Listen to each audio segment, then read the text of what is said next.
Just for you, the listeners of Podcast Fandom, Audible is offering a free audiobook download with a free 30-day trial. Just go to audibletrial.com/podcastfandom. There are over 100,000 titles to choose from for your iPhone, Android, Kindle, or MP3 player. That's audibletrial.com/podcastfandom for your free audiobook download.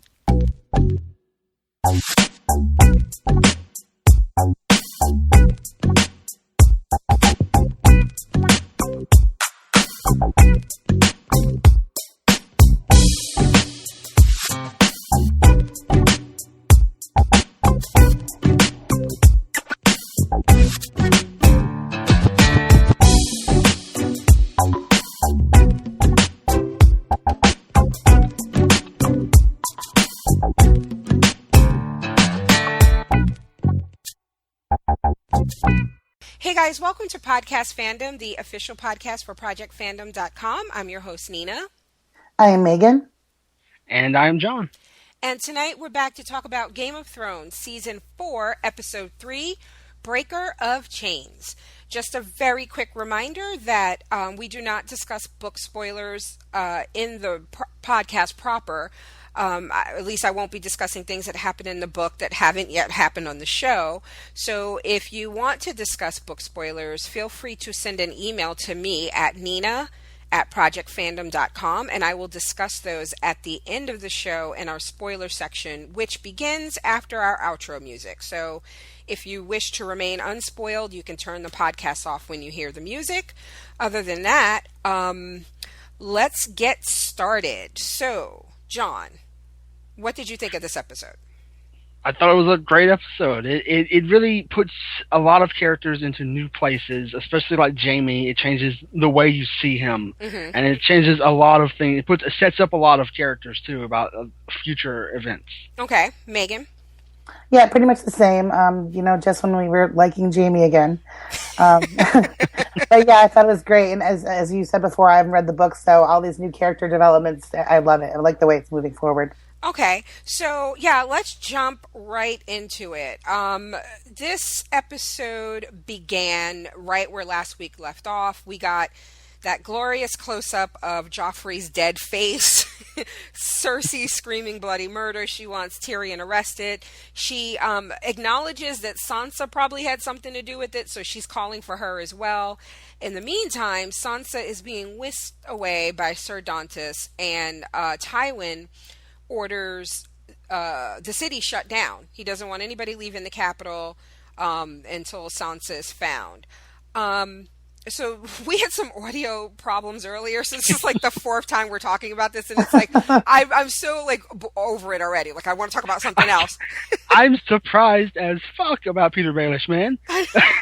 Right? Exactly.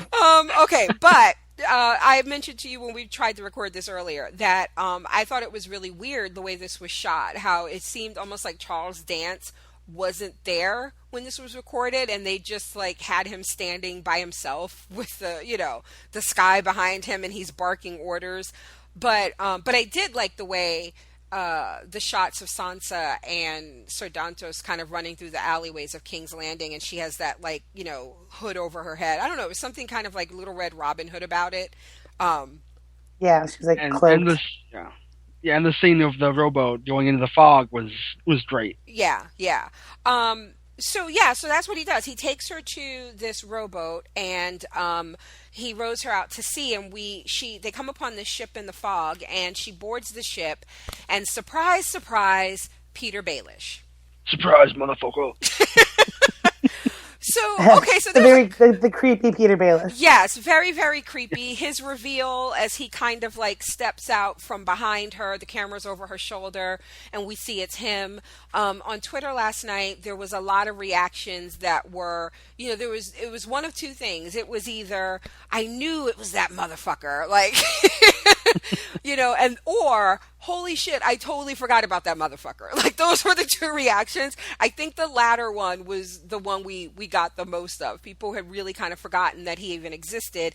And that's pretty much the reaction that book readers had, because he was gone for a lot of the book. And then it's like, oh yeah, he's still around, and he's still a creep. Yeah. That's one of the one of the best things about having so many characters. That one guy who is very memorable can be forgotten. I mean, it's because there are so many other characters. Yeah, yeah. So in this scene, Sir Dantos is like, okay, I'm going to get back before somebody thinks to look for me.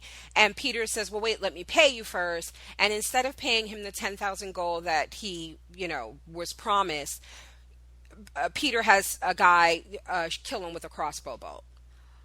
And Sansa screams. And so there's a couple of things from this. So I knew the death was coming. Like I knew he kills Sir Dantos. But I don't remember how the scene played out in the book. So for some reason, when he didn't get out of the rowboat and get on the ship with them, even when he says, oh, well, let me pay you first, doesn't Peter kind of like snap his fingers to get, Yeah, somebody... he's summoning the money. Yeah, so I was just like, oh, they're going to do this a bit differently. No, they didn't. No. It would have been awesome if that would have been a cameo by Norman Reedus. the guy who shot him. That would be cool. Right. And I think we mentioned before that the first words that, Sansa says to him is like, she's like, oh, like Lord Baelish, and he's like, call me Peter. And I almost want him to be like, and I'll call you Catelyn. Oh, he's so slimy. Like, it's so... And then, okay, so let me ask you guys. We talked about this when we talked about the first episode. I think John, or I think it was John, you had called Oberyn's accent... Oh, no, not Oberyn. The other guy, the guy from Bravos. The one who taught Syrio. Right. You said it was Spanish, and then we were like, well, no, it can't be Spanish because there's no such thing as like Spain and France and all that in this universe. But it's clear that when you see the different regions, you get a kind of feel for how these people are living or what they would represent in our world. Do you know what I mean? Like there's a very... kind of a Mediterranean style. Exactly. So we are, with the exception of like Valerian and Dothraki, these are like made up languages for the books, for the show. We realize that obviously these aren't real places, but the accents, like people have a big problem with the fact that these actors have, weird accents. And Peter Dinklage is American, but obviously he puts on this kind of British accent for the show. But there's no worse offender than Aidan Gillen, who plays, or maybe it's Gillian, I probably got butchered his last name, but he plays Peter Baelish.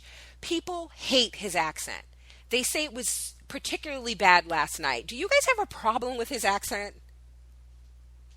I mean, no, his words are always what I'm paying closer attention to than the way he expresses them, but he does kind of have like a snake charmer's sort of like way about him. Yeah, I feel like it's supposed to be like, I can't imagine that they're putting on this pretty involved show and they haven't sat down to discuss accents. Do you know what I mean? Like I think it would make sense that someone from Pentos or someone from Bravos would have the same accents, or maybe so where Peter is from, he's from this like these little peninsulas called the Fingers, right?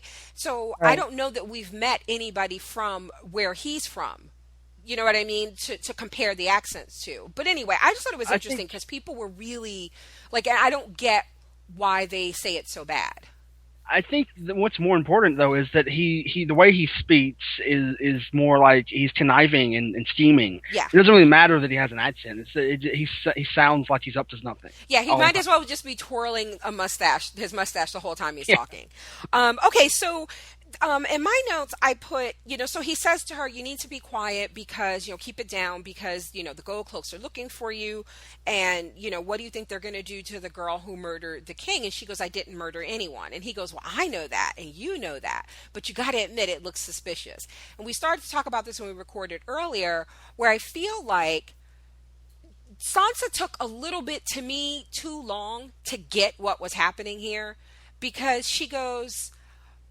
I'm thinking it wouldn't look suspicious if you didn't just drag me out. So she has to realize that his motives, like he has something else at play, not just keeping her safe, because he could have snatched her without killing Joffrey, right? Right. He could have kidnapped her in the middle of the night if he wanted to. Exactly. So for him to say, well, you got to admit it looks suspicious. It looks suspicious, motherfucker, because that was your plan, was to make it look suspicious.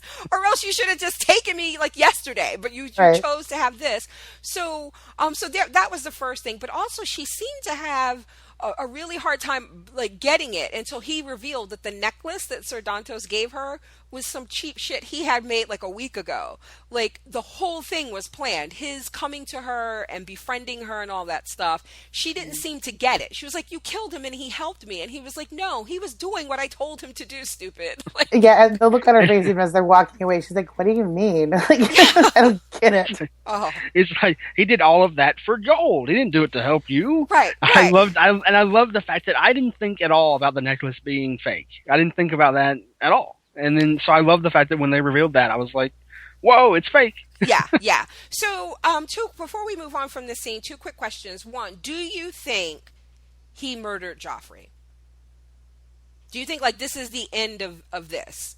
Like, the people at King's Landing are still, like, thinking, well, some of them are thinking it's Tyrion and there's going to be a trial. But as far as the audience, do you think we're supposed to believe that this is the conspiracy, that it was Littlefinger? I think we're supposed to believe that it is. I'm still not secure in the fact that he is the one that, he's the one that's getting Sansa away. I'm not sure if he's the one that orchestrated the murder of Joffrey. Okay. I have 2 things that I think. I don't think it's him, but Nia, you can't react to this at all. I'm not. Okay. Okay, so it could either be Tyrion, like, because nobody thinks it's him. The only person who actually thinks it's him is Cersei. And she doesn't really think it's him. She's just crazy. Or it could be Cersei, and I think that would be awesome if it was her, actually. And Tyrion is even Tyrion is like, it couldn't have been her, no way. Right. So I think it would be awesome if it was her. But I think those are the 2 people. Those are the 2 people I think should have done it. Okay. But I could be completely wrong, but it'd be awesome. Okay, I obviously cannot respond or react to that. And then you guys remember the last time we saw him? He was talking to Varys, and he was talking about. I think it's fair to say that I think if you've watched all the episodes prior, you understand that Varys and Littlefinger, they're kind of the same almost in terms of pulling strings behind the scenes, having these motives, like you're not quite sure why they do what they do. But they had a really interesting conversation the last time we saw Littlefinger, where Varys accused him of creating chaos in the realm. And so Varys' thing is everything he does is because it's for the betterment of the kingdom, right? Like, so he will do what he needs to do. Like, he didn't want Ned Stark to die, but he was like, I'm not going to say anything to stop it from happening, because I understand that there are bigger things at play here, and sometimes you're going to lose a battle to try to win the war and all that. And so he accused Littlefinger of creating chaos, and he says chaos isn't a pit, it's a ladder. So I just think that when there's that reveal that he's the one that, scooped her up and he's taking her away, I thought that conversation isn't in the books, but they put it in the show, and it was such a great monologue. But I think this is like, right, but isn't this like the perfect example of that, where he sees chaos, right? Like he sees his way to get something out of it. Exactly. So he's all about creating the chaos to get what he wants. Okay, so my final question is, where do you think he's taking her? Fuck if I know. I'm not right about any of these goddamn theories. I mean, he's not taking her to Harrenhal, I would think. Because he says, I'm taking you home. Taking her home. Yeah, and I'm like, Winterfell's on fire. You can't go up to Winterfell. Maybe he means his home. He's going to take her home and put her in his attic. That's probably accurate. He has a crawl space. Yes. Okay, so the next scene is Queen for half a day is what I called it. It's Marjorie. And she's sitting with her grandmother. She wants to know if she's the queen. And Lady Olenna tells her, you are more the queen than you were when you were married to Renly, but less than you would be if Joffrey had the courtesy of consummating the marriage before he died. Right. What a jerk. I know, like, how dare he? So Marjorie goes on to talk about how awful it was to see him like clawing at his own throat, staring into his mother's eyes, begging her to, like, wanting her to make it stop. They talk about Lady Olenna seeing her husband's dead body laid in state when he died. And then she talks about, how her position has improved significantly with Joffrey dead. And she says, but I was going to be the queen. And she says, you did a really good job with Joffrey. The next one will be easier. Yeah, I like that. And I also like that she told her, as much as you hated watching him die, you would have hated him more to be married to him. Right. Yeah. Which we know is completely accurate. Oh, yeah, definitely. And then, so this is the thing with Marjorie. Like, honestly, even having read the books, I don't feel like there's some interesting stuff with her coming up, and I just don't feel like I've ever really had a good read on who she is and, like, what she wants. And I feel like the show has done a better job than the books did, but I'm still kind of just, like, almost flabbergasted that she really thought that she wanted to be queen so badly that she was willing to put up with Joffrey, and that she thought she could have done it. Do you know what I mean? Like, I'm amazed. Like, either she is a total badass underneath, right? Or she's just delusional. Like, she doesn't get it. Like, she doesn't realize how bad it could have gotten with Joffrey. Well, she doesn't realize that, I'm assuming, but she also had somewhat of a power over Joffrey that, Sansa could never have had. Oh, yeah. Oh, she was she would have definitely fared a lot better than Sansa would have. Yeah. So maybe she thought that the things she's gotten away with so far, talking to the orphans, and, how she was bored at the wedding and he instantly hopped to, like, make something change and change up the excitement for her. Maybe she thought that she had enough of pull that she could sort of wear the pants in a Cersei way. But yeah. And that's the kind of sad part about it, that I really would have liked to have seen what she could have done. Do you know what I mean? Like, if she really could have worked him, continued to work him. So, and then the other thing I loved about this is when she tells her, like, but no matter what your status is, now's not the time to press it. Like, keep your mouth shut, lay low. She'll bring that shit up right now. Right. So the next scene is Joffrey is laid out in the Sept. Tommen and Cersei are viewing his body. So this answers my question to you guys last week, where I was like, who do you think, who takes his place? It's Tommen. So and I got that after we were done recording. But I swear she asked this in a way that was meant to be confusing. She was like rubbing her hands together. So, you guys, in the 5th realm of the 12th book that hasn't been written yet. I don't know. Yeah. I did kind of put you guys on the spot. I did, and it was I really enjoyed last week's podcast, and I've listened to it a couple of times, and it really does. I did ask you in a way that was kind of like it was a trick question. But then, and then you remember about Renly and Stannis, and you like the way that played out, and that's when you think, oh, well, it's going to be Tommen, of course. Right, I think I said, I'm like, I know Tommen's there, and he's much older. Yeah, and I actually had said, what happened when Robert died? And John was like, fuck if I know. I'm not a queen I'm or not a king. Queen. Okay, so speaking of trick questions, Tywin walks up, and he is asking Tommen, do you know what happened? Your brother is dead. Do you know what happens now? He goes, this isn't a trick question. Like, seriously, do you know what I'm talking about? Right. And Tom is like, I'm going to be the king. So Tywin asks him about, what do you think it takes to be a good king? Cersei tries to say this isn't the time or the place. And they continue like she hadn't even spoken, which I think is like the perfect, like, this is the moment where she just sees, like, her, whatever little bit of control that she had is done, right? Yeah. So he starts talking to him about what makes a good king. Tommen brings up all these different virtues, and Tywin brings up past kings who had those virtues but still, like, fucked up, including his quote-unquote father, Robert Baratheon, who attended 3 small council meetings in 17 years. God, Robert was such a horrible king. But it comes down... That's a good record. I just gotta say. Oh, yeah. It comes down to wisdom. And when Joffrey makes this kind of, when he says it, and Tywin's like, yes, you see Cersei look at him like, this is not what she wanted. This is not the son she wanted to be king. So It's not. Yeah. I love this because we just saw before Joffrey died, like how he was scoffing at wisdom.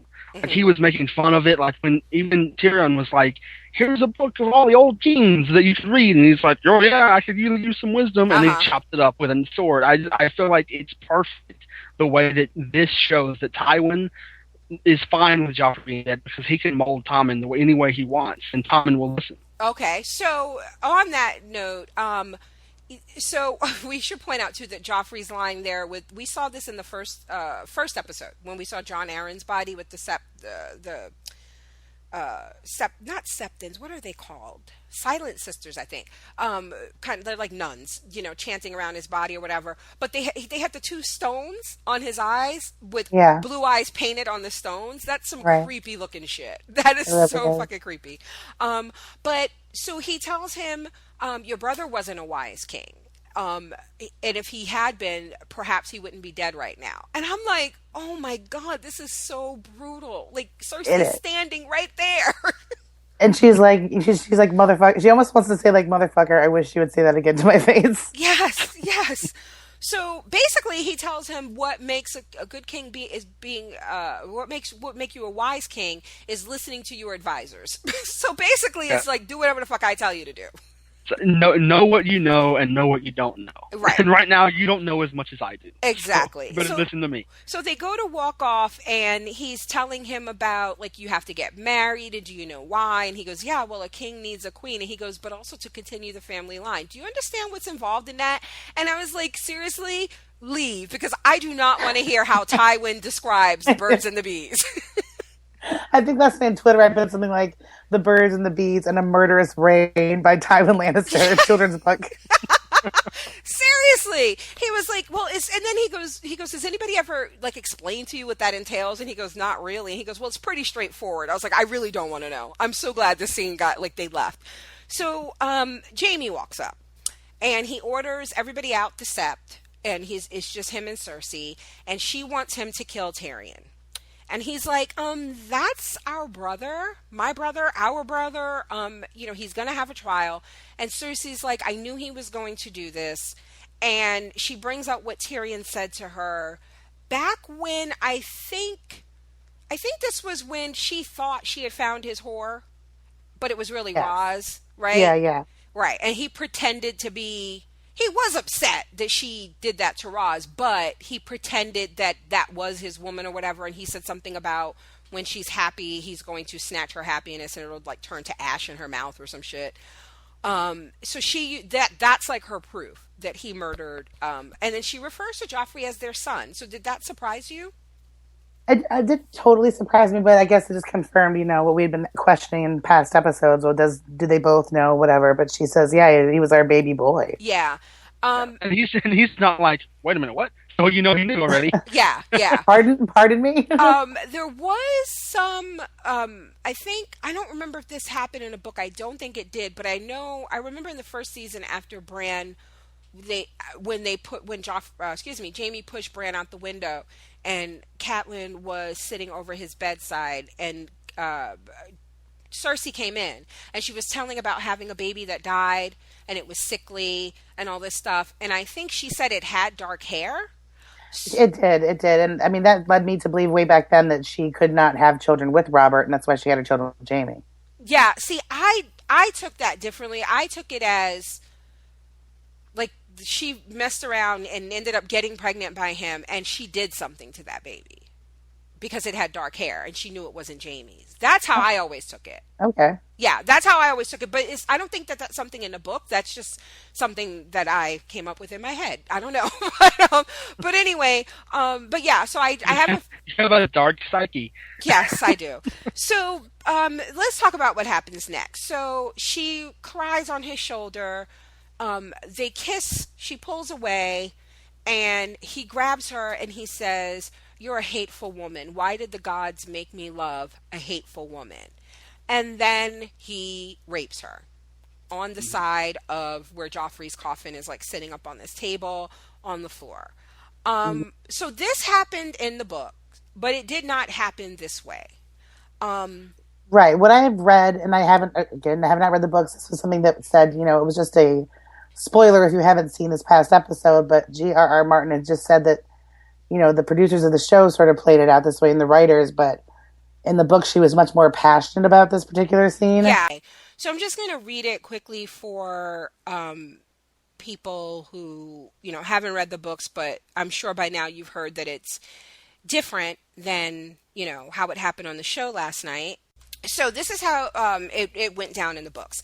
There was no tenderness in the kiss he returned to her, only hunger. Her mouth opened for his tongue. No, she said weakly when his lips moved down her neck. Not here. The septons.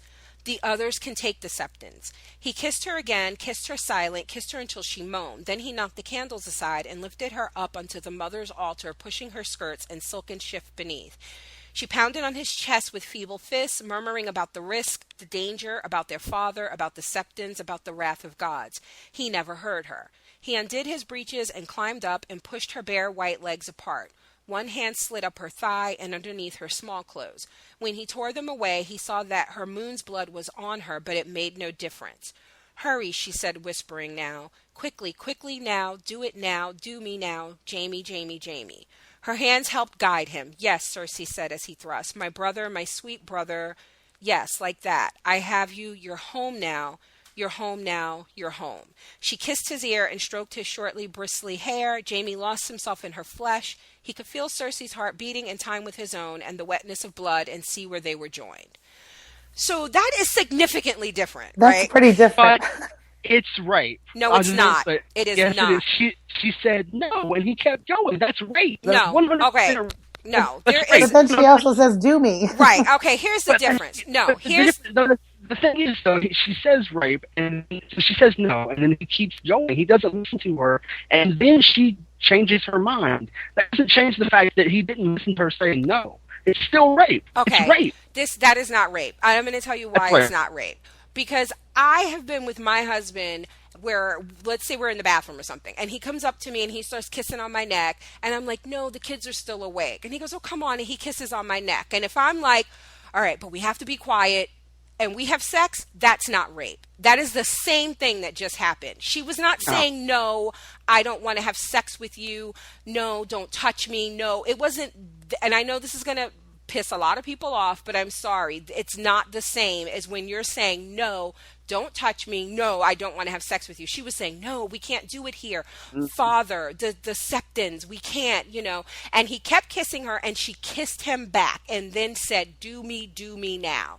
That is not rape, because if that is rape, then my husband has raped me. That is not the same thing. I am sorry. It is not.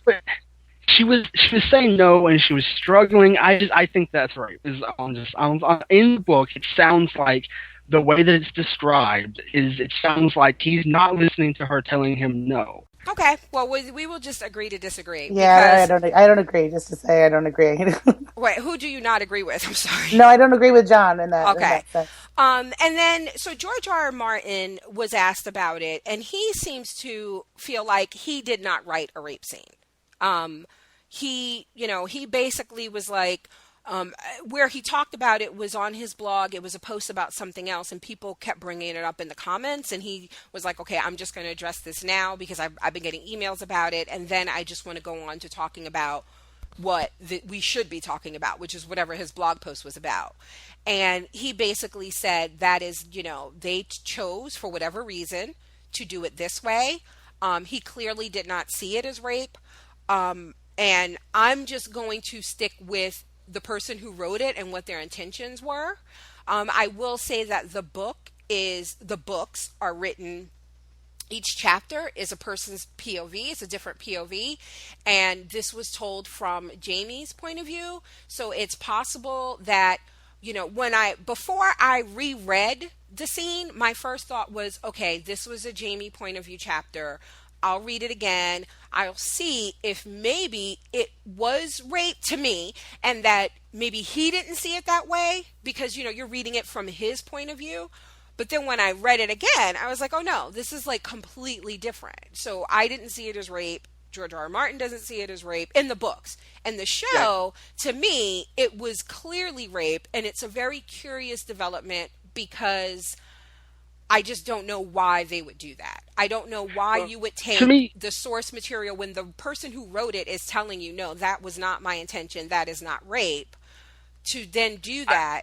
I just, I don't know why they did it. And see, I think where we see it differently is that I don't think if you're a lover, which is clearly what he is, right? I don't think if you're... Well, no, I'm just... But no, what I'm saying is in the books, they were lovers. And in the books, it is known that Jaime hasn't been with anybody but Cersei. Cersei has been with other people. Obviously, her husband, Robert. She was with Lancel that we know of.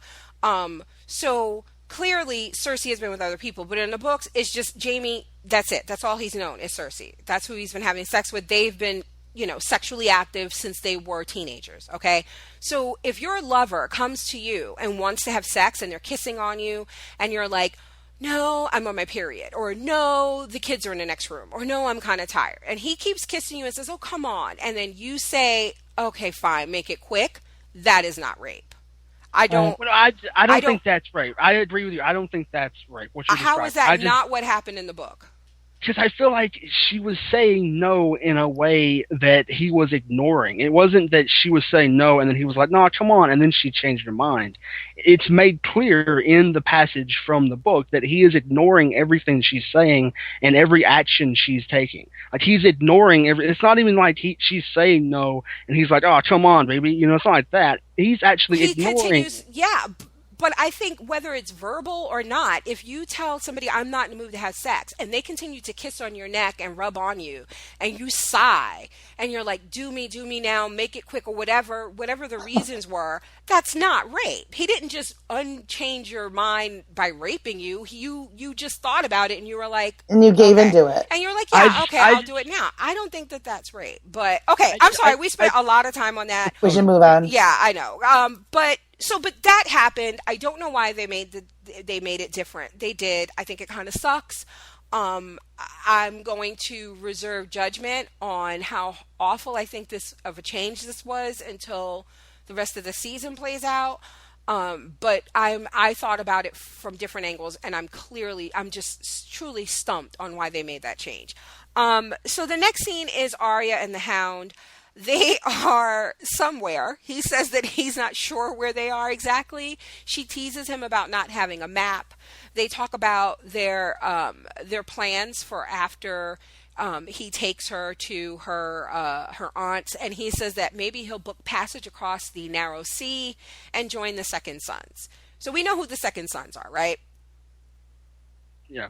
Dario's guys, right? Yeah, so that would be interesting, right? Like if he did that, and next thing you know, like he's fighting for Daenerys, that would be kind of cool. So, and I think that's also kind of cool because he is the second son. So anyway, and then Arya says she's always wanted to go to Braavos because she has friends there, and then he goes, not likely, and then he blows out a snot rocket.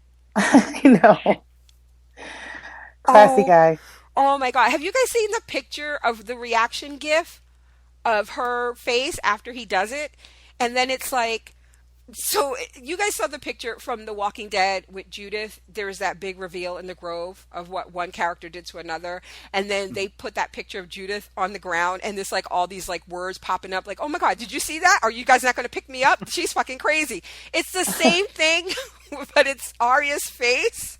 And she's like, really? You're nasty ass. Like, what the fuck is wrong with you? It's all these different things. And they each one perfectly, match her face, her facial expression when he did that. I wonder if Maisie Williams has done, like, a Vine video reaction to that, because she should. Oh, I know, right? Like, oh my God, that was so, like, this whole scene I thought was so funny. So, and then when this scene started, she was like, where are we? Like, that's the first thing you hear her say.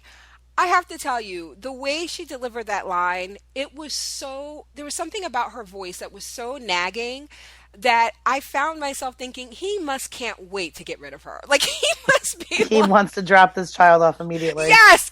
Megan, you know my pain. Have you ever had to babysit somebody's kid and you're just like, when the hell is your mama going to get here? Like, that's what he felt. Or they're in the back of the car. Where are we going? Where are we going? It's a red light, but where are we going? Yes, yes. So this man approaches with his young daughter. Arya ends up telling him that that the Hound's her dad, and he fought in the war, and their house burned down, and he asked, well, whose house did you fight for? And she quickly answers, House Tully or River Run. Well, not that quickly. She thinks about it for a minute. Yeah. Well, you kind of have to, though, and it reminded me of like that. Yeah. That's what happened to Davos. Remember when he was found after Blackwater? And it's like you have that split decision of, and they said, well, which king? And he was like, the one true king, Stannis Baratheon. You just cross your fingers. So the man and his daughter offer them dinner and a place to sleep for the night. And this had to be the most uncomfortable scene. I thought this was more uncomfortable than the rape to watch. I thought it was hilarious to watch this scene because the one-liners that are coming out of the Hound are just fantastic. Oh my God. I get embarrassed for other people. And the whole time the man he's saying grace. He's praying to the seven gods. The Hound interrupts them. He's like, are you going to pray to all seven? And I think he even says, are you going to pray to all seven of those fuckers? And Arya's like, Father! I was a bit taken aback this how she did just call him father, because I thought about Ned and I was like, oh man, she's how far she's come. Yeah, just to be able to say that. But I think that shows too why she has up until now she's fared better than most of the other Starks. You know what I mean? Like there's just something in her, this survival instinct, that she's committed to this story, that's her father, and without a second thought, she's going to admonish him as if this was her dad. Like she's embarrassed. But the whole time the guy goes back to praying, they are both eyeing that bowl, that pot of stew, and it was so uncomfortable for me to watch. I'm sorry. I was so embarrassed. The Hound was like, save me the neck, Clark. And then when he takes his portion, he basically dumps half of the pot like in front of his own bowl. Oh my God! And then she apologizes, but then she does basically the same thing. And then they have spoons. My husband pointed out that there were spoons on the table, but they both just drank it from the bowls, and it was just so awkward. Like it was like pouring down the sides of their face. Oh my God! They were starving. So he basically tells them, like, you know, what we already knew from the first episode, that the king's men are out there raiding, you know, just basically being assholes. And he says, you look like you can swing a sword. You know, he's pretty intimidating. He asked the Hound if he would stay on through the next moon or something like that. I think he said, or to the next full moon or something. And just basically help him around the farm. And he would, you know, he doesn't have much to pay him in, but, you know, he would pay him. And the Hound says yes. And you can see this shocks Arya, right? So go ahead. Oh, no, I was going to say, like, I think that the man offered him, you know, fair wages for fair work, and the Hound was like, yeah, that sounds cool to me. Yeah. And I didn't believe that shit for a second. I know. And the next, like, wink, wink. Yes. And the next morning, Arya awakens to the sound of screaming and finds that the Hound has knocked this man down and taken his silver. Which, now this is funny because when he said, what will you pay? And he goes, well, I don't have much. I have a little silver tucked away or something. It reminded me of Polliver in the first episode. Remember when he was asking the Hound to come and join them? And he was like, these types, they always have something hidden away. Like a little bit of extra silver and all this stuff. And it was just like, this sucks so bad for these people. So the Hound defends himself by saying they're weak. Both he and his daughter would be dead by winter, and dead men don't need silver. And it's harsh, but it's completely true. It's right. He's right. He's right. And I love that Arya calls him like the biggest shit in all seven kingdoms. She goes, this is the part, oh, I love this so much. She goes, you are the worst shit in the seven kingdoms. And the reason I loved it is because when she was just like, you are the worst, there's like a little tiny pause where I thought that was it. Like she was just going to call him the worst. And I just love when people are called that. But no, the worst shit in the seven kingdoms. And he tells her there are people out there a lot worse than him. He just knows how it is. How many Starks are going to have to be beheaded before you get it? Yeah, yes. Another one-liner I loved. That was awesome.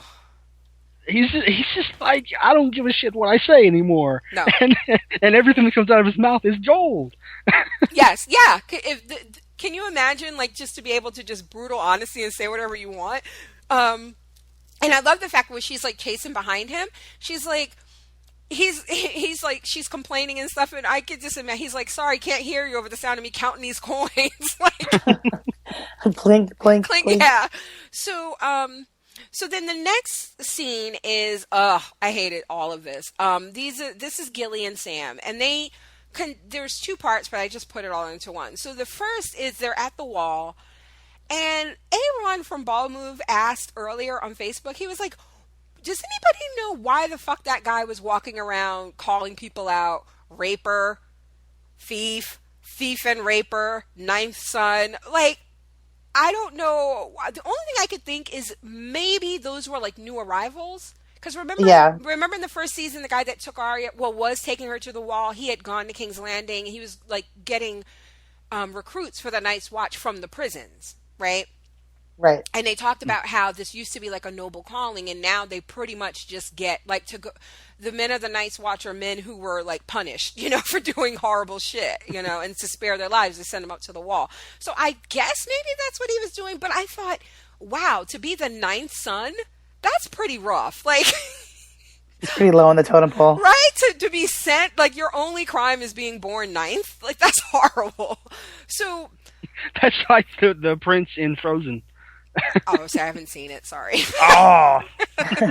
So, Gilly is Sam is going to see Gilly, and I think it's Alistair Thorne and Janos Slint are walking by, and Janos refers to her as a whore, and Sam defends her, saying that she's not a whore. And he's like, "Well, maybe when I visit her tonight, we'll see." And I'm like, "Oh, he is the worst. I can't stand him." I'll turn her out. Oh, Jesus. So when he goes in, apparently, I guess she's been working like in the kitchen. She's like plucking chickens or something.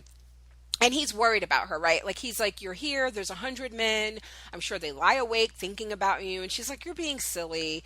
And he's like, no, that is all they think about. Like, they're men. And she goes, well, what about you? Now, she's flirting with him, right? Oh, absolutely. Yeah. Okay, all right. So... And I love the way that he doesn't want to acknowledge it. Like, he's scared to acknowledge that he has feelings for her. So yeah. It seems like he's so timid about that. So he tells her that he thinks that she would be better off in Molestown. So the next we see of them is he takes her into Molestown. And in my recap, I wrote it was a tavern, but now I'm thinking that was a whorehouse. Was that the whorehouse? I think it was a brothel because what Gilly's job was to take care of, the other women's children, and all the other bastards and stuff. Yeah. So because maybe it does double duty.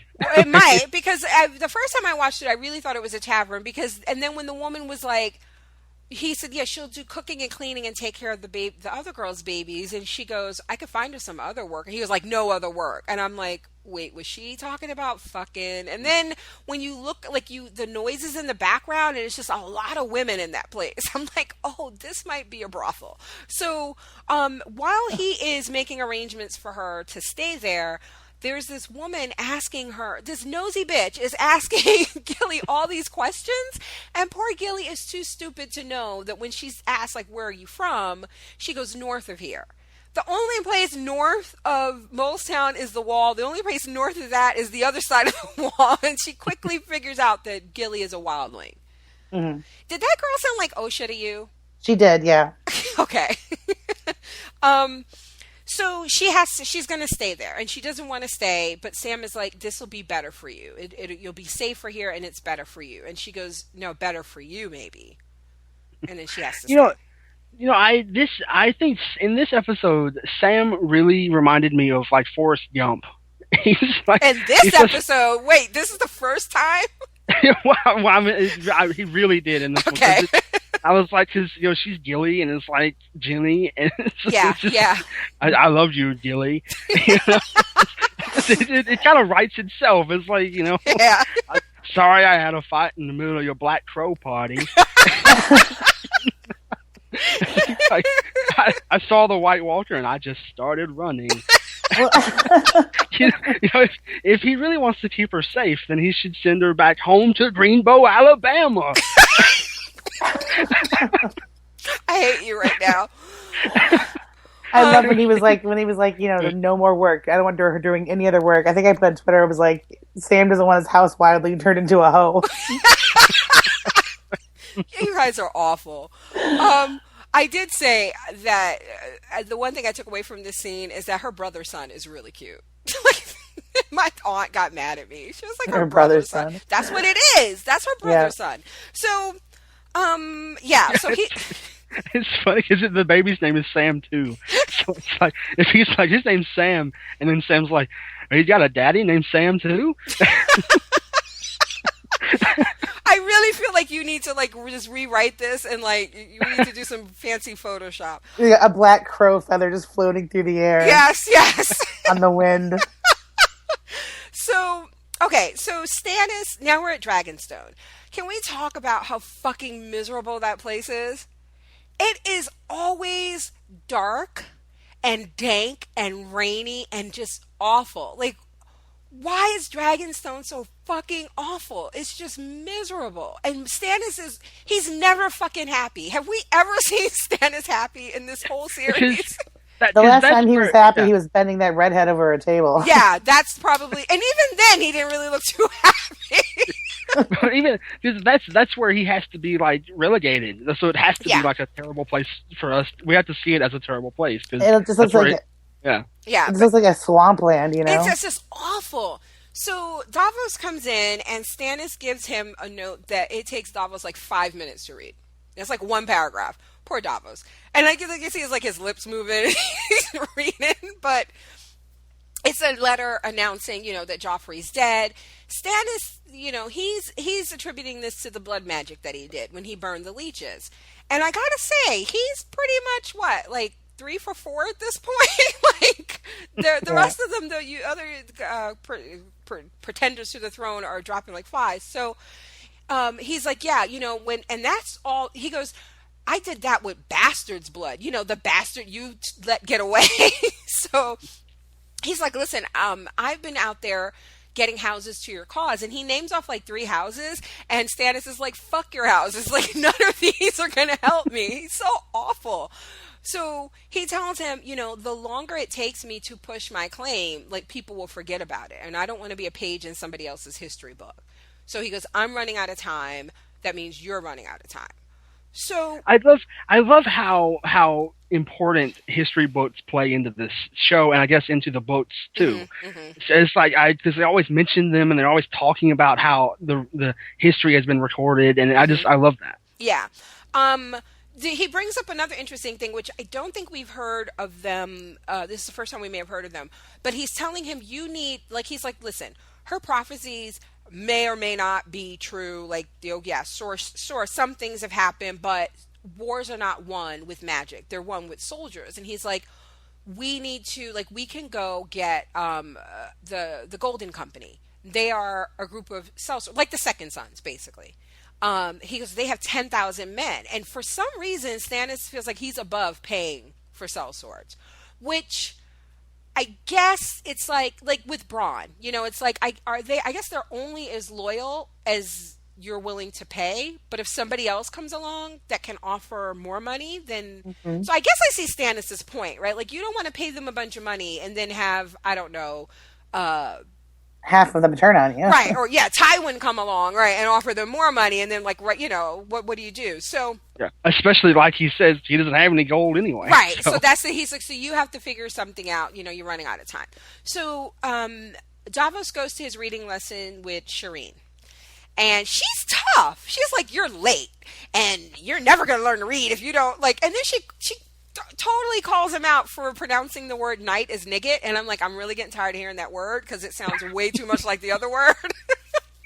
And I love that he was like, why you keep bringing up old shit? That was weeks ago.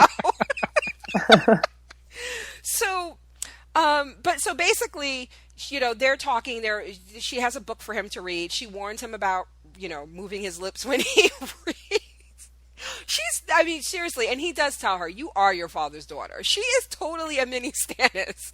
But my favorite line from this is when she's saying, this book is about pirates and smugglers. You were a pirate. And he goes, he was a smuggler. And she says, like, what's the difference? He goes, well, if you're a well-known smuggler, you're doing it wrong. Which I really love. And talking about Stannis, he goes, your father lacks an appreciation for the finer points of bad behavior. I thought that sums Stannis up perfectly. Yeah, it's a really great line. Yeah. So they're talking, and then he gets an idea. And he tells her to start writing a letter to the Iron Bank of Bravos, and he's having her write it as if she is Stannis. She's like, "You're not him." And he's like, "I want to get their attention." I love that. I love that he recognizes who he is. Not only that, like it's kind of like what Tywin was talking about earlier. Know what you know and know what you don't know. And it's like he knows that she should write it because he's not good enough to write it, and he knows that he shouldn't put his name on it because his name isn't important enough. Right. So I love that he can't read, but he's smart. So what do you get?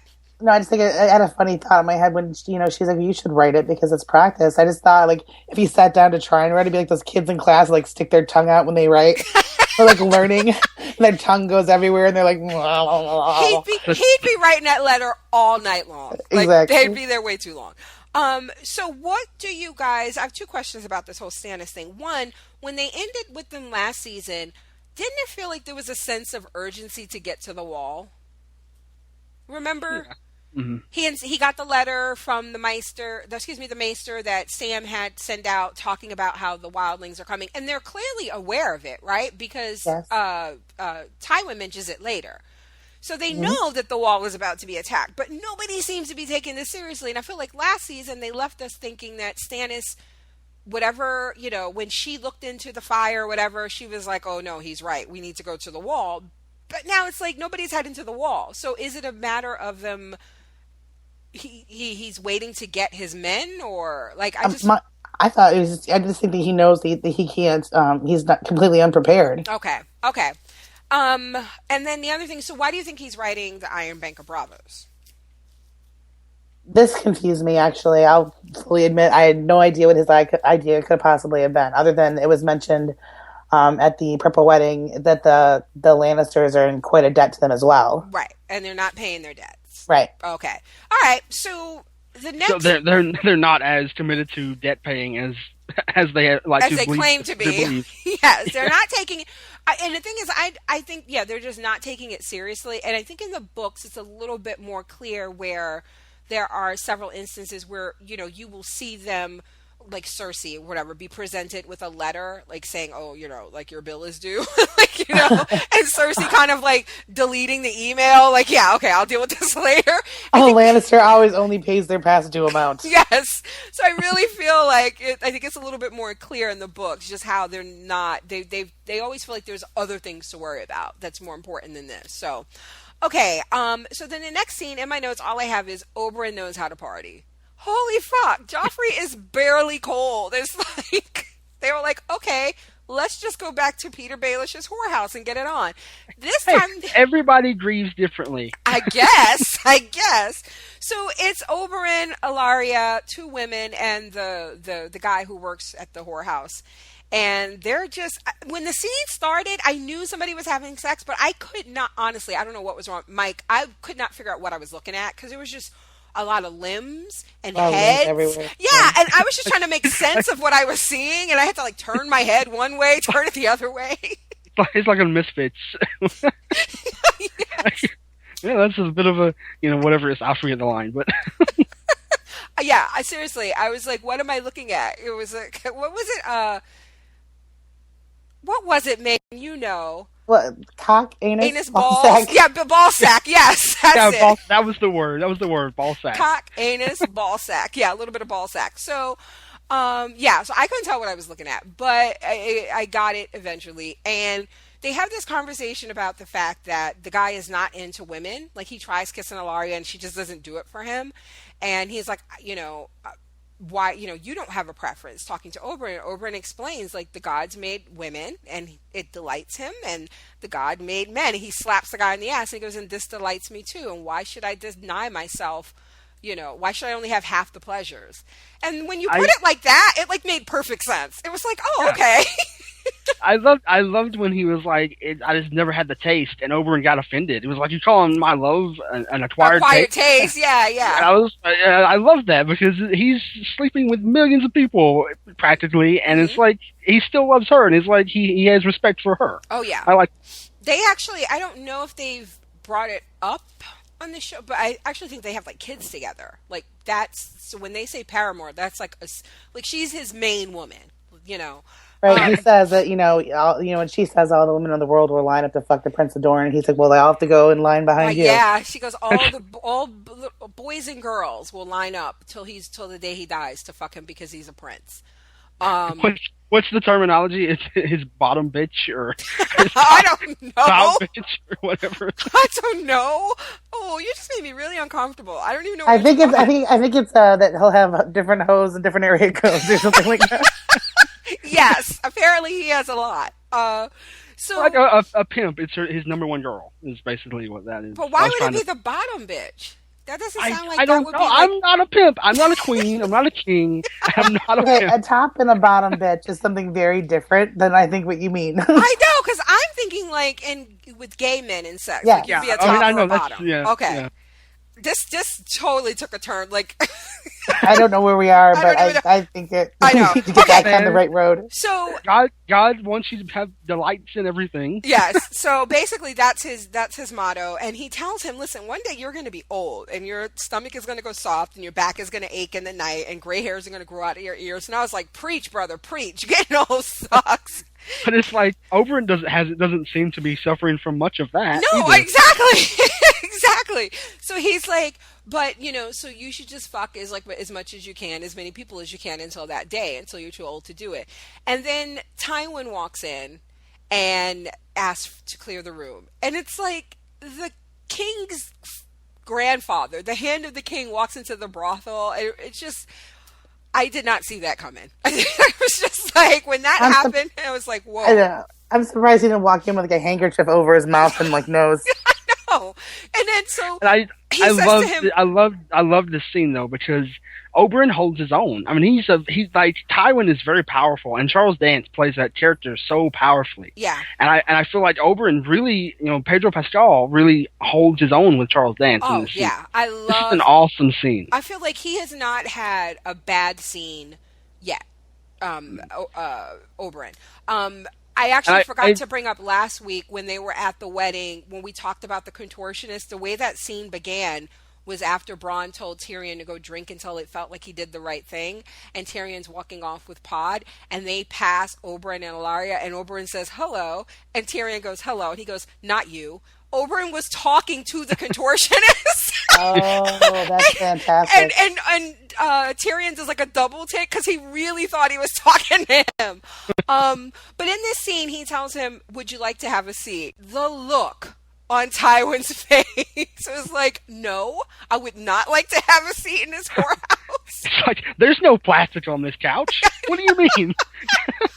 The look on his face was classic. So he tells him he doesn't want to sit down. So they have this conversation where basically he's questioning Oberyn, like interrogating him about what happened to Joffrey, that he knows Oberyn studied poisons at the Citadel, which is where the maesters are trained.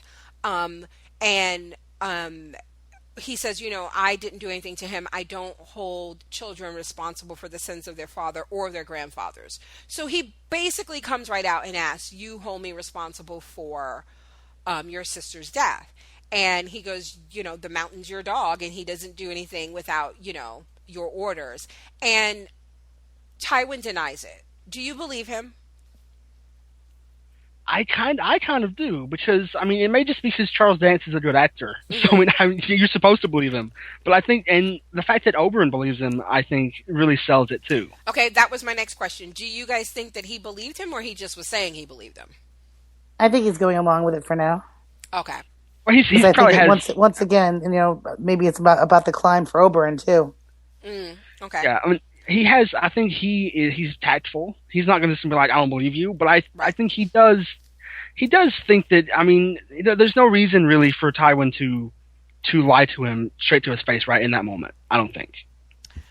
I think there is because this isn't spoiled. This is just like what happens next. So then he tells him that he wants Oberyn. Tywin wants Oberyn to sit on to be one of the 3 judges in Tyrion's trial, and he says we learned that he is actually concerned about the other stuff that's out there. He doesn't mention Stannis, so clearly he's not concerned with that. But he does talk about the fact that the Ironborn are rebelling, the Greyjoys are rebelling, that there's a Targaryen girl across the sea with 3 dragons, and you see Oberyn kind of reacts to that, right? Like he kind of looks like, wait, what? Like, and I love the fact that everyone knows these. Like, I don't know if everyone knows this, but at least Tywin knows everything, like, about Daenerys, and it's like they don't have news. They don't have like CNN. So I love the fact that he just knows these things. Yeah, it's and like, the way these he has eyes everywhere. And the way these things happen is, though, I think they might have mentioned this. I don't know if this is something I read in the book, but I feel like they mentioned it in the show.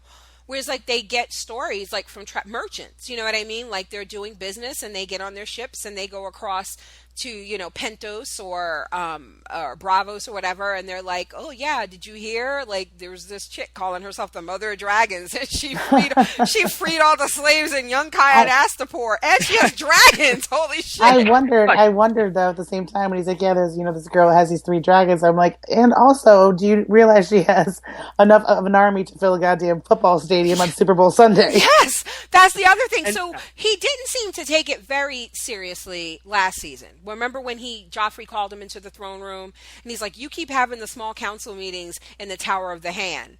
And he's like, would you like me to, you know, he goes, if I want to attend, then I have to walk up there. And he goes, we could have you carried, like that. And he goes, well, what are you doing about the Targaryen girl with the dragons?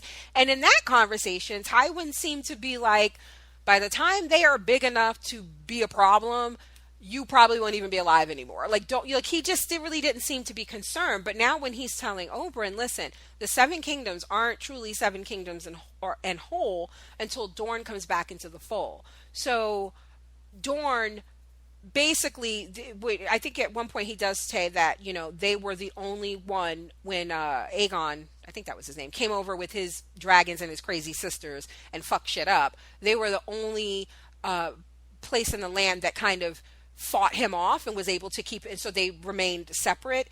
And then I think at one point they also rebelled against the kingdom, and so they've been kind of separate, you know what I mean? Like, that's why they're princes and not lords. Like, they've kept their own kind of monarchy and all that stuff. So he's saying, we need you guys because shit's about to get real. And he offers him, he says, well, you offered the Tyrell family, you made, you know, the Tyrell girl a queen, what would you offer me? And he goes, I will have you have a place on the small council in exchange for having a conversation, quote unquote, with the mountain.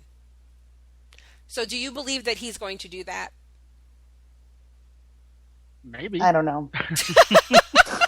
I'm sorry to be like so like I don't know, but this is I think one of the episodes of the series and all the seasons so far where I can tell that big things are coming from these conversations. I just don't know where it's going yet. Okay. I don't really have like as much context, and so I know that like something's going to happen. I mean, I don't trust Tywin. I don't trust Oberyn.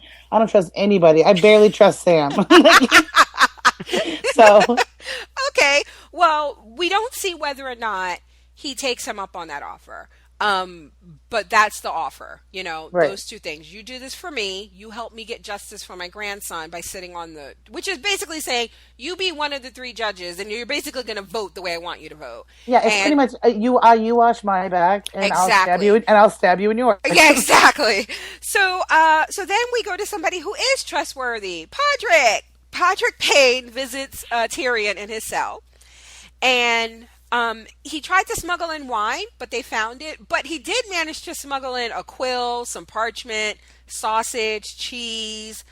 I'm like, what? Like, where did you have all of that shit? He was all in his boots. I don't want to know where he kept the wine. Right? So basically, they have this conversation in which we learn, well, Tyrion learns a lot of stuff, right? So his trial's in a fortnight. He learns who the 3 judges are going to be. He immediately realizes once Oberyn's name is mentioned, that his father is taking advantage of, you know, a situation to make some political maneuvering, right? To bring Dorne back into the fold. So he knows what that's about. He knows Mace Tyrell is going to vote whatever way his father wants him to vote. He's surprised to learn that Sansa is missing, but he realizes that that doesn't mean she did it, because clearly whoever did it wants him to be the one to pay for it, right? Yeah, they want his head. Mm-hmm. That's why I'm like, it could be Cersei. Okay, well, now let's bring that up. He actually says, he's certain. I think in one season he actually said the two most redeeming things about my sister is that she has great cheekbones and she loves her kids. He did, yes. Right. So he said, that's I don't, she hates me. And usually when anything bad happens to me, I think she's behind it. But I don't think she's behind this murder. And he goes, and that what makes this unique as far as murders in King's Landing go. It's like she's not behind it. And that's exactly why I think it would be awesome if she actually did it. I mean, I don't know if she did. I mean, I have no idea. But it would be cool if it was her because he doesn't think she did it at all. Yeah.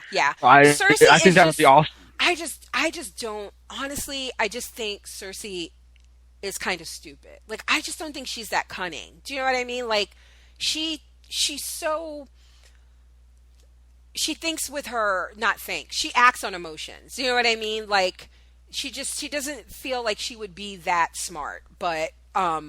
In my mind, the removal of Sansa and the murdering of Joffrey are completely connected, and I don't know how those two things would line up if she was the murderer. Yeah. He learns that he can't talk to Bronn because Bronn's being investigated. Varys has already agreed to testify on behalf of the Queen, and so he's pretty much fucked. And he asks for Jaime. He wants Podrick to tell Jaime to come and visit him, and then Podrick tells him that a man that he did not recognize came up to him and offered him a title. He would be Sir Podrick Payne if he would testify that Tyrion procured this poison called the Strangler. And he refused. So then Tyrion tells him, you need to get the fuck up out of here then. Because if you don't do what they want, they will kill you. Yeah, he basically begs him, like, either to leave or to take their deal and testify against him, basically. Right, because he tells him, I'm not going to have your death on my head.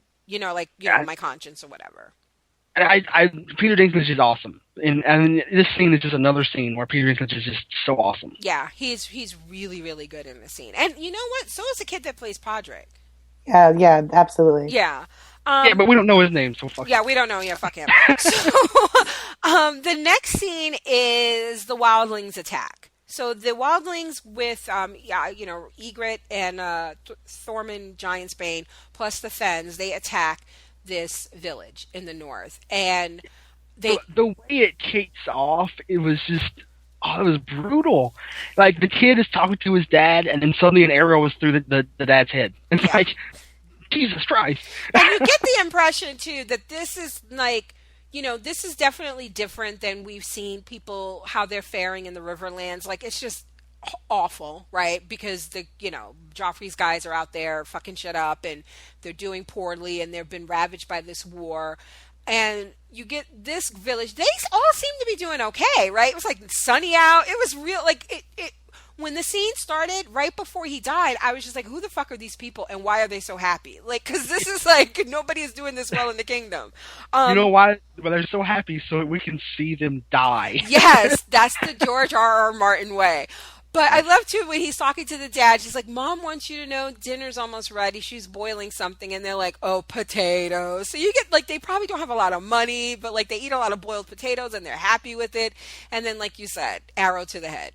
So they attack and they kill everybody except this little kid and the leader of the Fens. And I think it's notable to say that it was Ygritte that shot the guy in the head, too. Oh, yeah. Yeah, so it's like she's like completely in with the wildlings. She was never not in with the wildlings. What I mean though is like when she was with Jon Snow, it was like she may be like with him, but then it's like now that she's turned on him and shot him full of arrows, now she's like we see that she's completely back in like with her group. Yeah. So they kill all these people, and the leader of the Fens grabs a little boy and says, I'm going to eat your dead mother. I'm going to eat your dead father. You need to go to Castle Black and tell them that. And that little boy takes the fuck off. That poor baby. I know. So the next scene is at Castle Black, and I love this because there was I was like, oh man, we got to wait till next episode. Nope. Like they got through. That's how fast he ran there. Yes. And they're all trying to figure out what to do. And then they decide that, listen, they want us to come to them and pick us off one by one. And they know what we know, which is that they don't have 1,000 men there. It's only 100 of them. And Maester Aemon is like, and that includes me, and I'm blind. And and the stewards, we are low. So they're like, our job, what we're sworn to do, is protect the wall. We're not going to leave Castle Black. So they make that decision, and then we hear one horn, which means rangers are returning. And the rangers that show up it's like, what took you so long? And we learned that the Night's Watch brothers who turned on their men at Craster's are still there, and they're eating up Craster's food and fucking his daughter wives, and they are not trying to leave, and it's just awful. And so Jon says, we need to go take care of them. And they're like, you just said we shouldn't leave. And he goes, no, you don't understand. They know we don't have 1,000 men, which is what I told Mance, and that's the only thing keeping them at bay. We need to go, because if Mance gets a hold of them first, they will tell. Yeah, and Jon Snow is just like, I feel like almost dying made Jon Snow kind of like Robb Stark times infinity. Like, he seems so smarter. Yeah, he's so much smarter, and like he knows how to like fight, and he knows how to make decisions. Yeah, he's really he became a man. Yeah, his balls dropped. He did, literally. Yeah, he got a little bit of ass, and then he came back, and he's making decisions and kicking ass. I love it. So that's the end of it. He says that's the end of what we see at the wall. He says, Mance Rayder already has what he needs to crush us. He just doesn't know it yet. So the final scenes of this episode are across the sea. Dany has reached Meereen, and she's at the gates, and they send out a champion.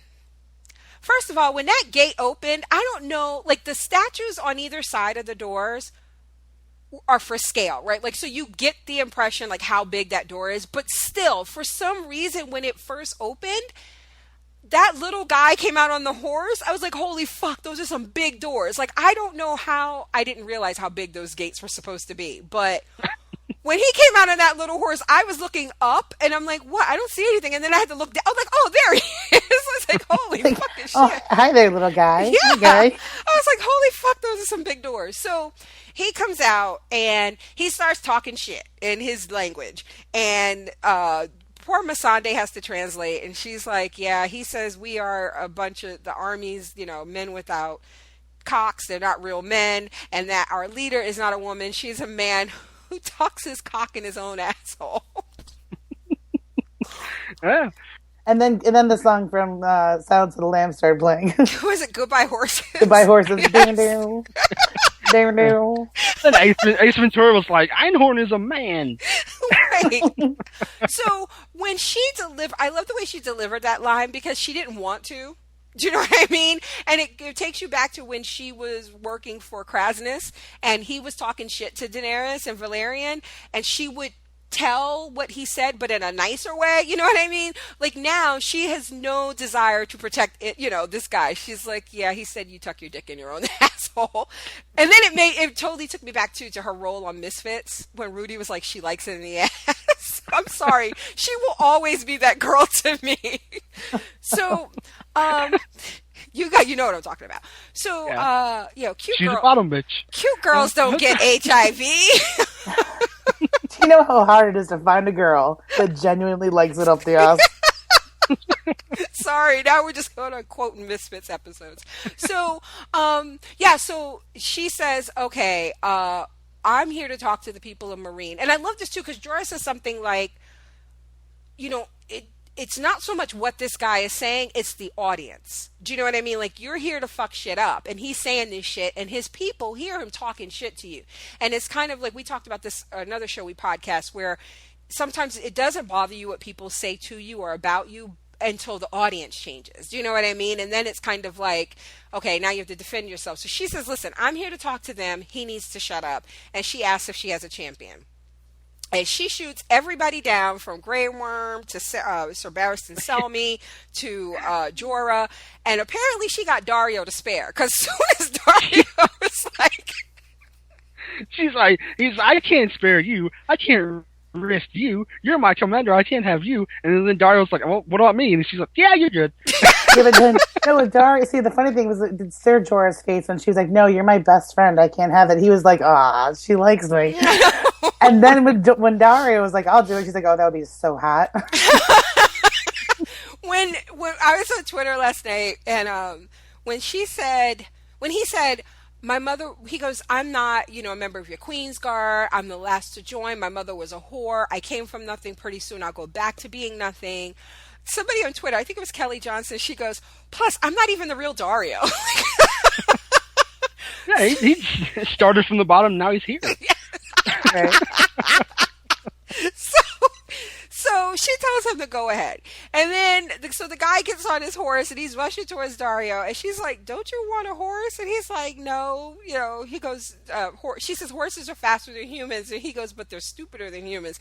And I love the look on her face because she's like, okay, well, I'm going to go stand over here and let you leave you to this. So he takes out the guy's horse with a dagger. And when the guy falls, he takes out his sword and he kills the guy. And I should mention, too, the guy, when he first came out, before he started talking shit, he took a piss on the ground. Yeah. Yes. So they send arrows over.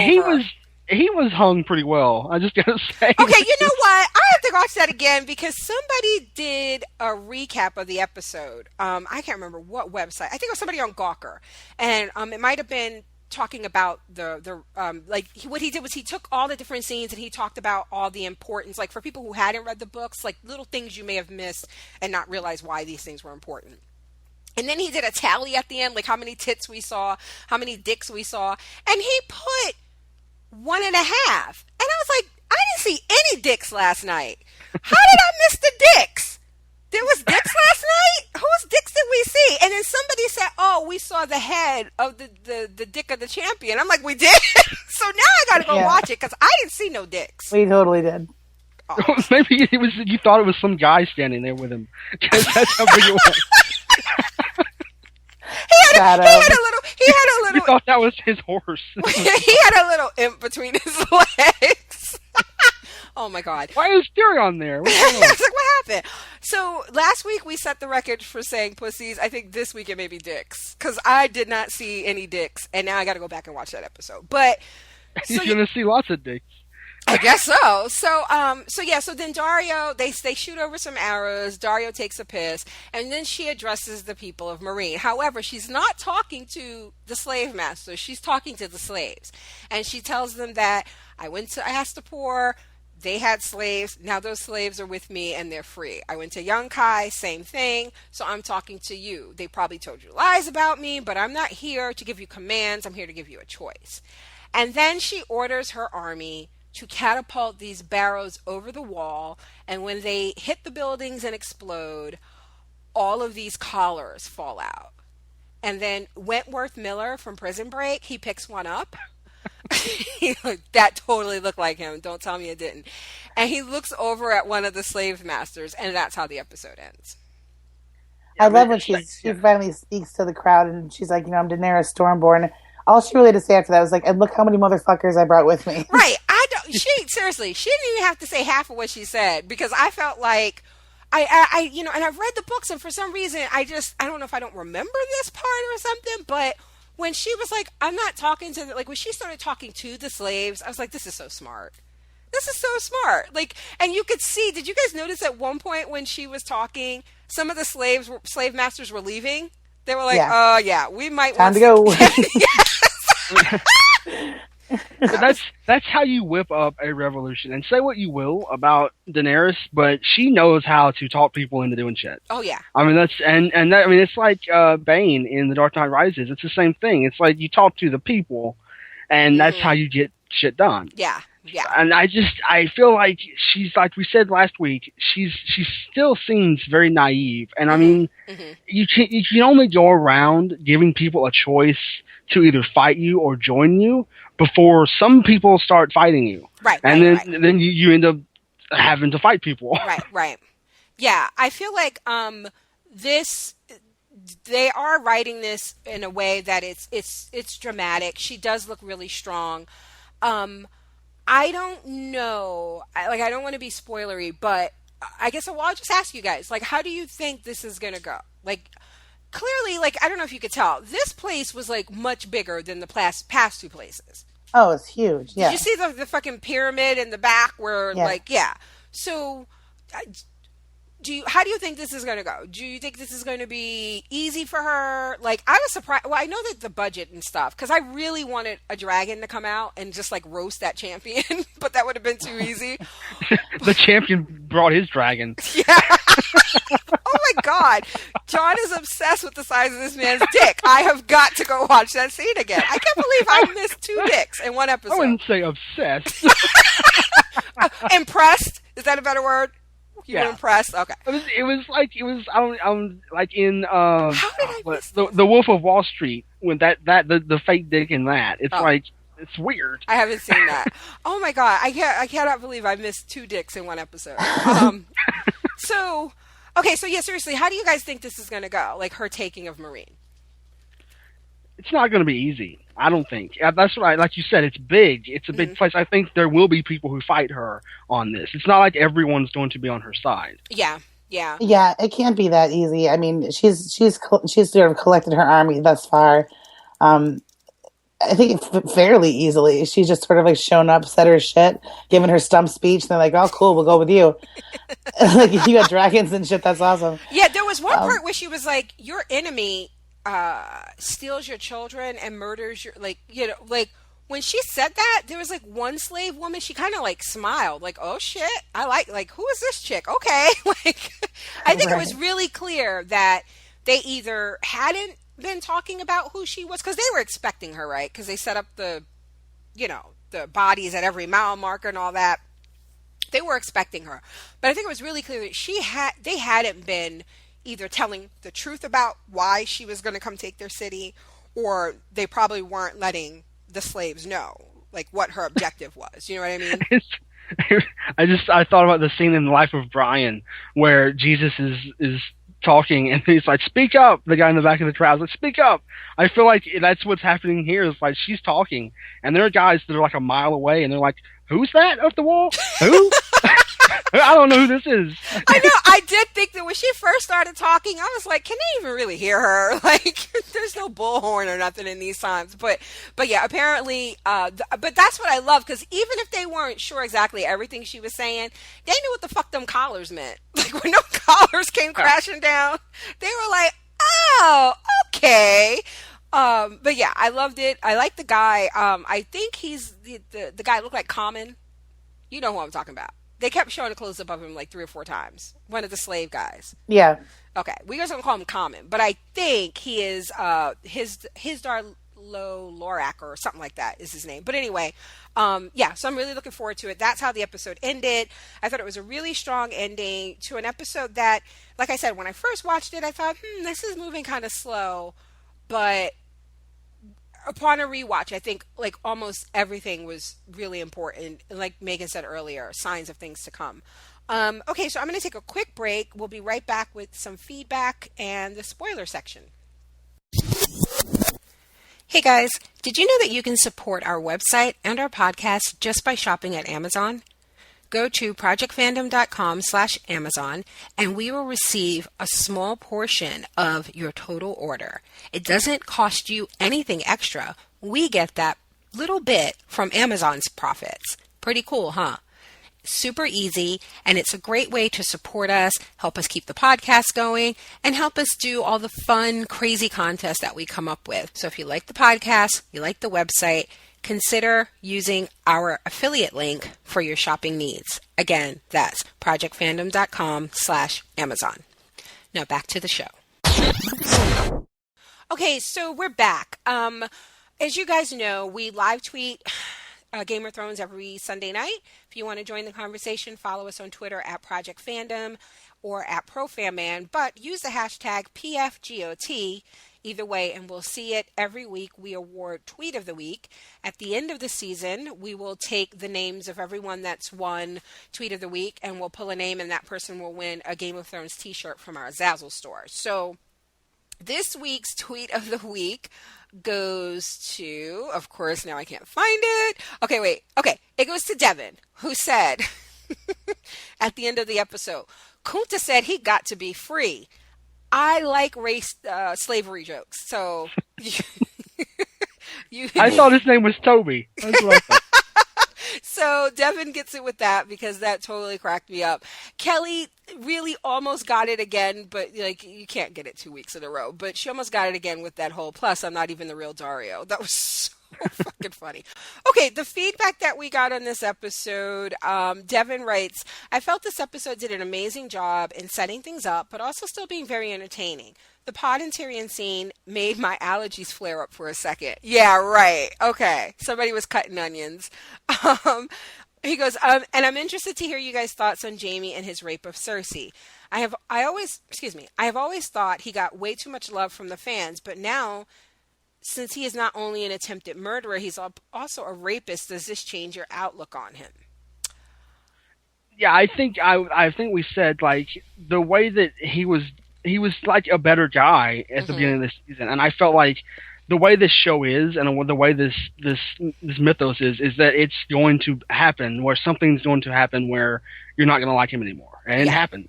So yeah, you did. You said that at the first episode. That was going to happen. Listen, because I did not see the scene in the book happening the same way, I personally felt like if I'm thinking book Jaime, in my mind, nothing has happened that has like made me turn against book Jaime. Now this has happened, and I don't know what to say, to be honest with you, because this is so not for me what happened in the book. I don't agree that it was rape in the book. So I'm looking at this and I'm like, I have no fucking idea where they're going with this. Devin actually wrote me an email that I'm going to read in the spoiler section, and so I think I'm going to continue my thoughts on that there because then it does get kind of spoilery. But yeah, I don't know. Megan, does this change the way you feel about Jaime? The scene itself, even though I haven't read the books, it didn't seem to be in character for me, for him. Mm-hmm. Even though in the very first episode he called it the war for Cersei's cunt. Which I did remember last night as I was watching. I'm like, well, he wants to win the war.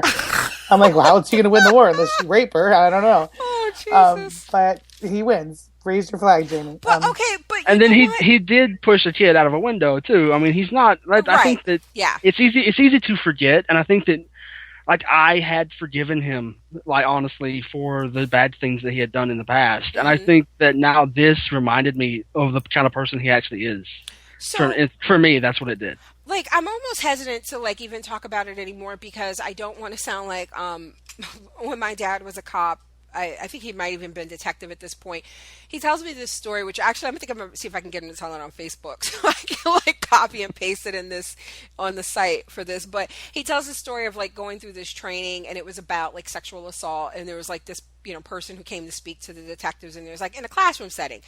And the person was talking about, like, what is rape? And, like, no means no. And so they give you all these, like, scenarios, and they're explaining why a certain situation is rape and, like, legally why this would be rape. And, it gets to the point where the person is like, okay, so let's move on and talk about this. And then does anybody have any questions? And this one cop kept raising his hand and was like, so what if she says no, but she's drunk? And he's like, it's rape. But what if, like, and then at one point my dad was like, by the third or fourth time, everybody just looking at him was like, what the fuck is wrong with you? Like, no, none of you female cadets give out your phone number to this guy. Right? So, and whenever he's going through his history. He's like, did I rape that girl? I don't know. I had a friend who was at a party once, and he got this girl drunk, but it was a Tuesday, so... Right. And every time my dad tells a story, I just crack the fuck up. So I don't want to be that guy. I really don't. But I'm honestly, it's so different in my mind than what happened in the book that even when I was watching it last night, because, like, again, I hadn't read what happened in the book until earlier in the day. Like, when I saw the scene, I thought my memory was faulty. I was like, holy fuck, did he rape her in the book? And I just forget. But then other people were like, yeah, no, this is not how it went down. And then I was like, well, let me read it because maybe it's like this gray area where you're not supposed to know. And I even thought, again, from Jaime's point of view, maybe, it's clearly rape, but because it's in his head, we didn't read it as rape. So when I was watching it, there is a point when they are with their, like, her back is up against the altar that Joffrey's on, and he is like ripping at her clothes. She grabs his arms and she pulls him to her and she's kissing him. But then she says, no, it isn't right. It isn't right. Which in the book, she doesn't even say that. Like in the books, it was, no, the septons. And like she was coming up with these reasons why they shouldn't do it now. And then as it get into it, she's like, do me now, do it quick, hurry, you're home. Like it's all this stuff where to me it was clearly consensual. But then in the show, she was saying, it's not right, it's not right. And I was just like, is she saying it's not right to do it in a church? Like what? But then she was like pulling him to her. So I was confused watching it. As I was watching it, like, first of all, remember right before this happened, she sort of is crying into his arms and she's like, this is our baby boy, you have to. And she starts kissing him. Yeah. She knows he's been wanting to get intimate with her ever since he's been back. And he's been back for weeks before this happened. And she's turned him down and she's already sort of threatened him with like, no, you waited too long. Mm-hmm. It's almost like it's over. And I felt like in that moment she was using this as a sympathy move to sort of gain control of him in a sexual way. Yeah, she absolutely And so was. that's the way I read the scene, is like she didn't necessarily not want it, and it did look, it was definitely more rapey on film than I'm sure it was in the books. Yeah. But I just felt like she's going to use the fact that he took advantage of her as a later power play and what she wants, which is for him to go out and get Sansa and bring her back. Okay, you said it, because I didn't want to say it because I didn't know if it would come off kind of spoilery or what, but that's the only thing I can think, is if I don't know why they did it this way, because in the book, it is very much her wanting him to go kill their brother. She's like, fuck the trial. And in the book, George R. R. Martin does point out, though, what you have to understand is that he wasn't there when Joffrey died in the books. He arrives and comes to the Septon and sees Joffrey is dead. So he doesn't know what the fuck has happened. You know what I mean? And this is the first time they've seen each other in the books. So it is very much her being like, I'm going to do this and you're going to do what I want. And now in the show, when she pulls away and he says, I was surprised, because he says, you're a hateful woman. Why did the gods make me love a hateful woman? And for 1 second, I was like, what did she do? Like, I didn't get it. And then I was like, oh, okay. He realizes that she hasn't wanted anything to do with him for weeks.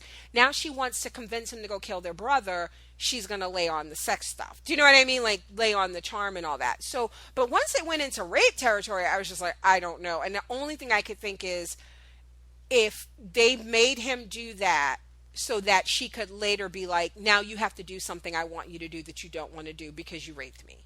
But I don't know. That's like, I don't know. We'll just have to see next week. But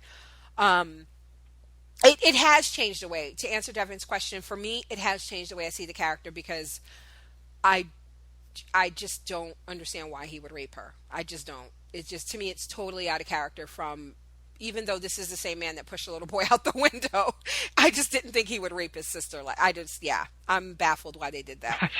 I'm like, how dare HBO turn this wholesome sex scene between the brother and sister beside their dead child. Right. How dare they rape. how dare they drag that into the mud? But and also it's like, Jaime's like, I can't kill Tyrion, he's my brother. I will rape my sister. Right. I'm not going to kill my brother. Yeah, listen, I am not making excuses for it. I'm just saying that in the book I didn't think it was rape. On the show it was clearly rape, and I don't know why they went there. But I will say that this sex scene is the one that people who have read the books were thinking they weren't going to do.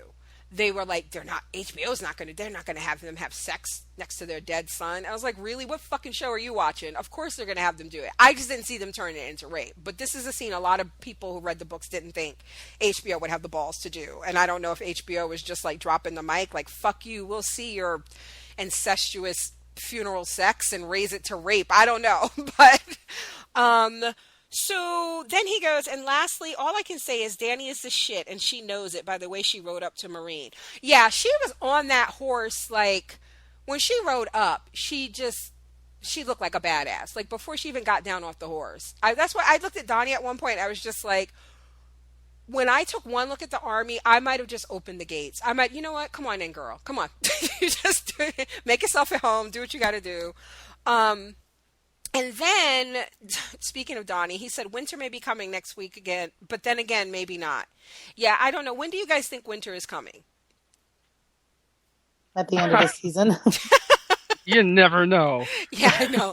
It's been taking a really, really long time. I don't know. The next book is called Winds of Winter, and God knows when that's coming out. And then the feedback that we got on the post earlier was all Terry could say was Jamie, Jamie, Jamie, shaking my head. And then Kat says, shit is about to get crazy in Meereen. Dario's wink made me start to warm up to him, but he has a ways to go. Yeah. That is it for the feedback that's not spoilery. Actually, I got two spoiler emails that I'm going to read, and the spoiler section. One more thing, actually, that I wanted to throw in there. Just I had on my link on Facebook. Mm-hmm. Kurt had said, Cersei kind of brings out the worst in Jamie, doesn't she?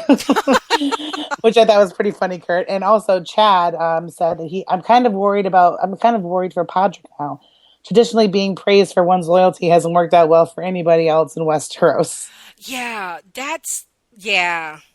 I couldn't, when he said, I already gave him my answer, because remember at first, Tyrion was like, you need to go, like, because when they're going to want an answer.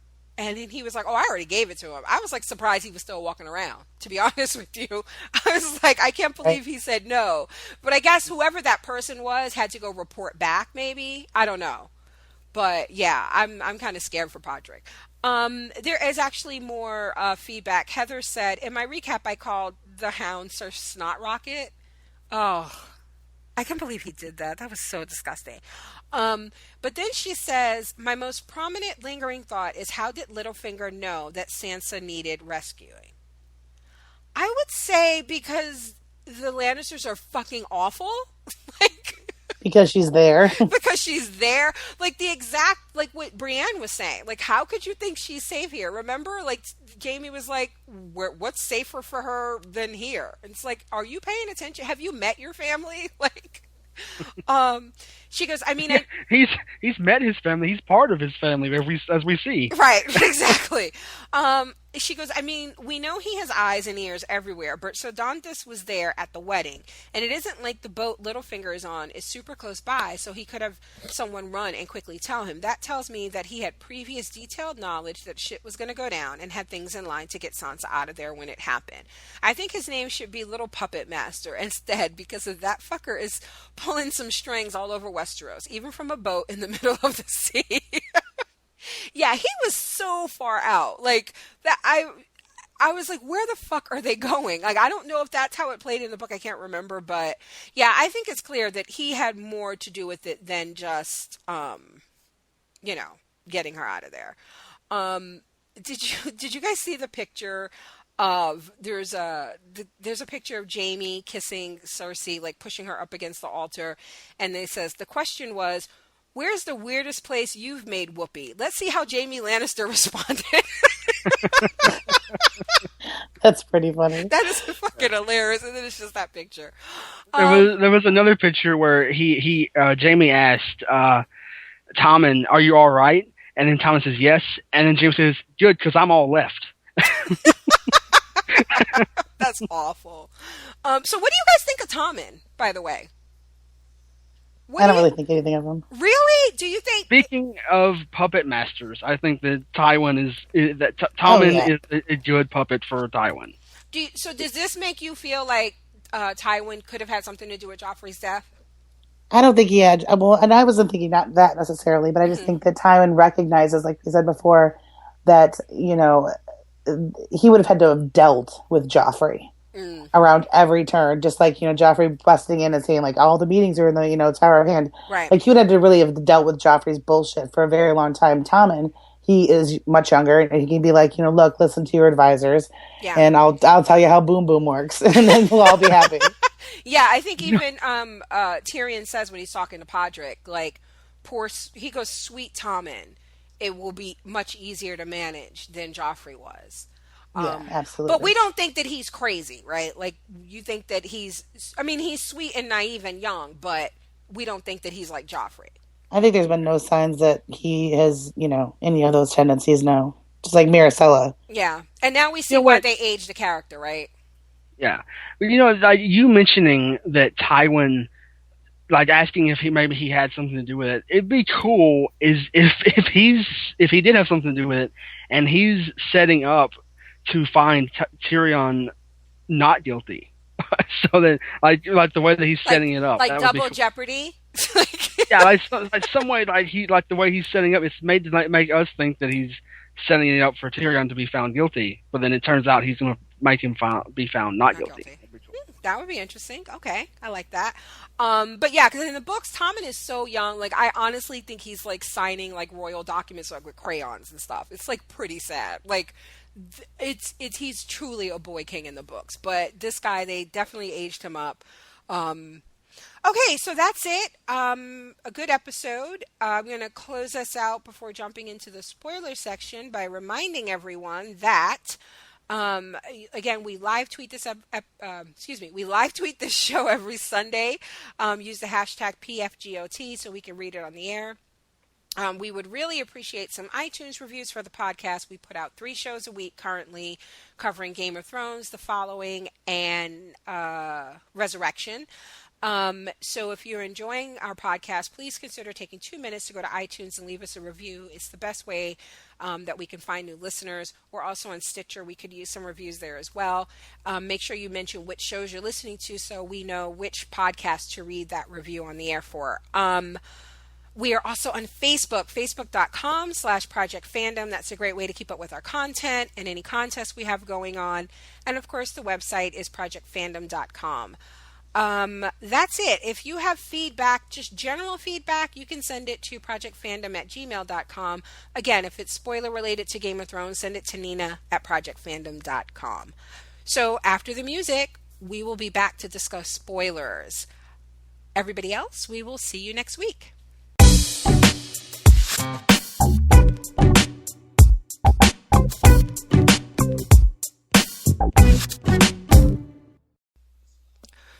Okay, so I'm back to talk spoilers. Before I read the 2 spoiler emails that I got, forgive me, I'm recording this the next morning after we recorded the podcast that you just listened to. And I've been sick with pneumonia and bronchitis at the same time because apparently everything I do big. And it's really kind of hitting me this morning. So I'm sorry I sound a hot mess. So before I jump into the 2 emails that I got, I want to talk about Cersei's descent into madness. So we all know that she gets increasingly worse, right? Like she becomes more paranoid. This is where I think she truly becomes awful. And I think the show has made a lot of characters, with the exception of Joffrey, a tad more sympathetic than they were in the books. I feel like in the books, you can maybe get away with it when you have people kind of when you're reading it, like especially people like if you read these books before the show was even a thing, right? So you don't have pictures in your head already, and you can kind of. I know I'm not explaining this properly. I don't want to say shape the story the way you want to, but I don't know. I feel like when you read something, be it books or graphic novels or comics, it seems to be more okay when you have characters over the top. I don't know if I'm explaining this properly, but on TV, I feel like you have to kind of dial it back a little bit and you are forced to add layers, or it's because it's more evident that these characters are over the top when they're actually being seen and heard, as opposed to people reading and using their imaginations to, paint how the person sounds. I don't know. I'm so positive that I'm not explaining this the way I want to, so I'm sorry if it's rambling, but I do feel, my point is that I feel like Cersei has been up till now, a very sympathetic character in some ways. yeah, she's done horrible things, but there was that conversation between her and Robert which wasn't in the books, in the show in the first season, where, you just kind of, where he tells her there was never a chance for them. Like, he was never going to love her. And so she just spent the past 17 years of her life with someone who was never going to love her, and to learn that there was a time when she would have been open to that and wanted that, and he said her name when he got in bed with her. So now I feel like the show has used Joffrey's death, or they're going to use his death, to push her over to, like, the parts of her that were awful and was capable of doing bad things. It's all or nothing now. And I feel like when she was like, where's his wife? Where's Sansa? Find her. Like, her voice and her face was unlike anything we've seen from this character on the show before. And I just feel like we're going to see, and, we already see she was drinking a lot. Yeah, I think this is where Cersei becomes the Cersei we've known in the books all along. So I'm sorry that was a little rambly, but let's get to the emails. I got two. The first one from Devin. He says, with Dany about to start her siege on Meereen, I am curious to see how they will handle Jorah's betrayal. I noticed Dany said how much she trusted him this episode, and it made me laugh a bit knowing what's coming. Do you feel it will just be Selmy telling her so she doesn't trust him anymore, or overhearing Jorah say something about betraying her? Just curious, because she doesn't even know it's Selmy yet in the books, and that's her reason to send him and Jorah into the sewers. Yeah. I honestly sometimes forget that that's a thing. That she's going to find out that he was reporting back to Robert back in season 1. And I would imagine that most people who haven't read the books, who have just been watching the show, have forgotten as well. And maybe not even aware that that's what he was doing. Because when he found out that she was pregnant, when Robert found out and he was telling Ned that he wanted to, send people, to kill her or whatever, and Ned wasn't about that life. I don't think, watching the show with other people who hadn't read the books, there was never even like, oh, how the hell did he know that? Like, I don't think people really got it. And so when he later was asked by, was it when they were in Qarth with like that warlock, or somebody said something to him about, will you ever betray her again? And he said no. I don't know if people got that that's what they were talking about, that that's what he was doing. So there was a part of me that thought maybe they won't even go there with him. But they kind of have to, right? Because that's how he hooks up with Tyrion later. This is while he's sent away. So I don't know how they're going to do it. It would seem a little lame, in my opinion, to have Selmy just snitch on him like a little bitch. Like, I don't know that I want to see that.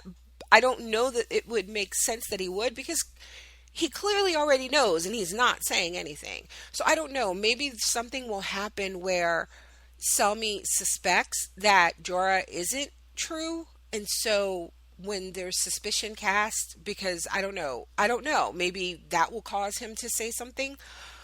But as it stands now, I just feel like there would be no reason to, if Jorah continues to behave the way he has been, which is completely dedicated to her. I don't see a reason for Selmy to snitch if he hasn't already. And if he was smart, I wouldn't be talking about that shit ever again, so that anybody could overhear, much less Dany could overhear. So to answer your question, I don't know how they're going to handle it. But those are just my thoughts on how it's been handled so far. So the next one is from Katoria. She says, how do you think the non-book reader spoiler adverse audience is going to respond to the Shay betrayal and Shay Tywin reveal? My boyfriend is new to the series and convinced Tywin had a hand in killing Joffrey, so much so he is completely disregarding the information provided in the last 2 episodes. Oh, I know her boyfriend. That's adorable. And I try not to lead Megan and John, when we talk about these things, because that's no fun. But I ask a lot of questions because I have a journalism degree. It's in my blood. I've always been this way.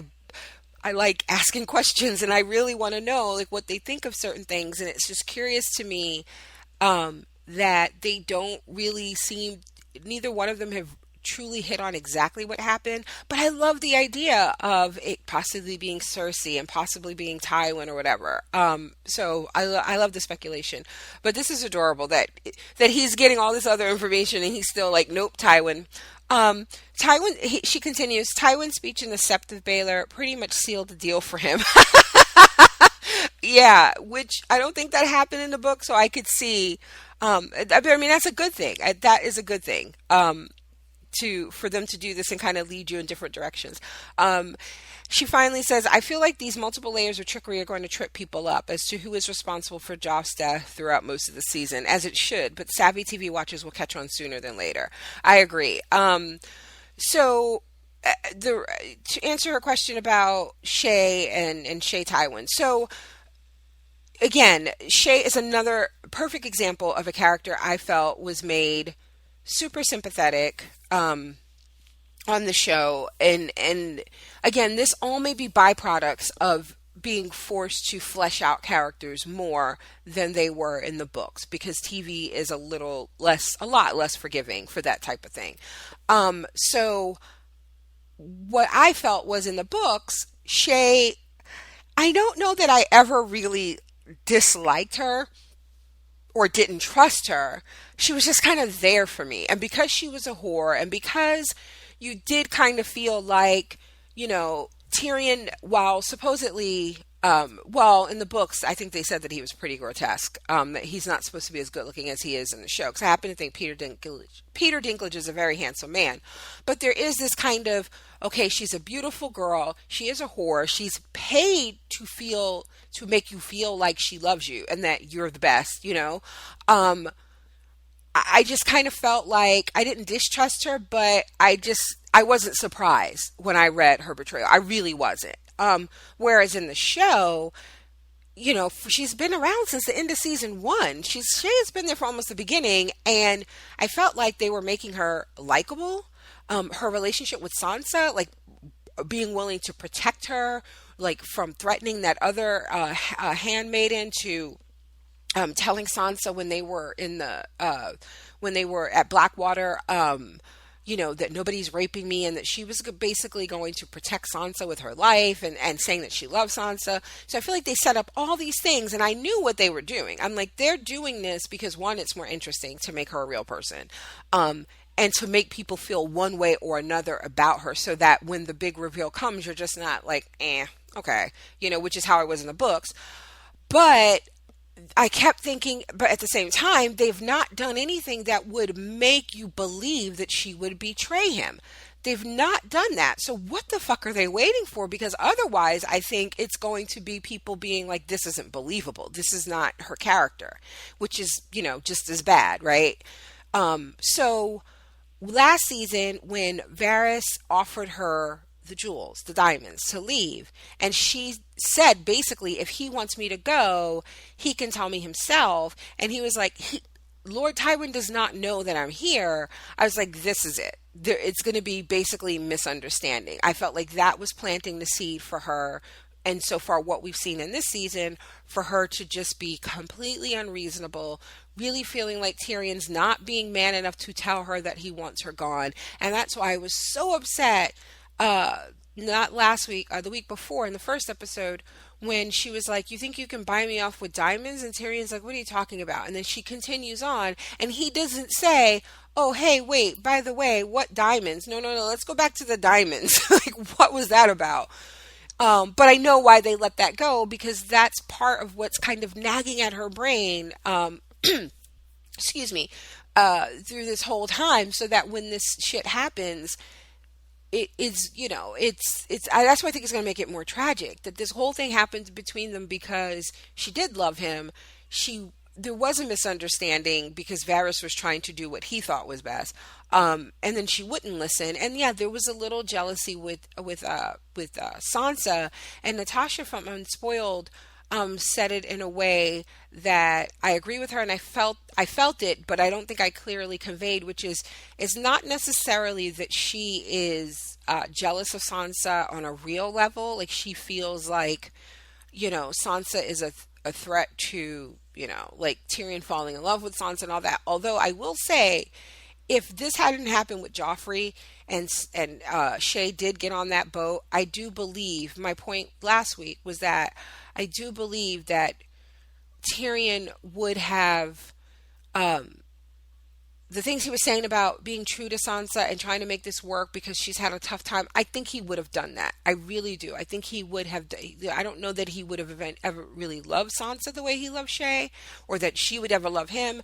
But I really believed when he was saying that it wasn't true at the time, but it's the kind of person he is, and that he would have tried to do that for Sansa. But anyway, I do feel like she felt like she was jealous of Sansa in the sense that this is someone whose hand he can hold in public. This is someone who, if he's concerned about her, he can express it openly without worrying that something bad's going to happen, because Sansa is his wife and Shay isn't, and that sucks for her because she does love him, and I think the show set it up very much to show you that it is real that she loves him. So, okay, that's it.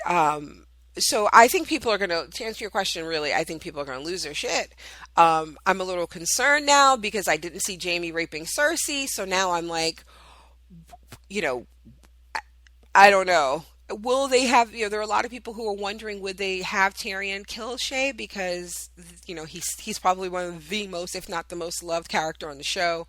Would they risk turning the audience against him? I just have to say that I feel like when he does it, I think they will go there. When he does it, it's going to be tragic. It's not going to turn me against him necessarily, but I knew it was coming. So, okay, that's it. I am like running out of breath. My body wants to cough and I've been holding it off. Thanks for listening, you guys. I will see you next week.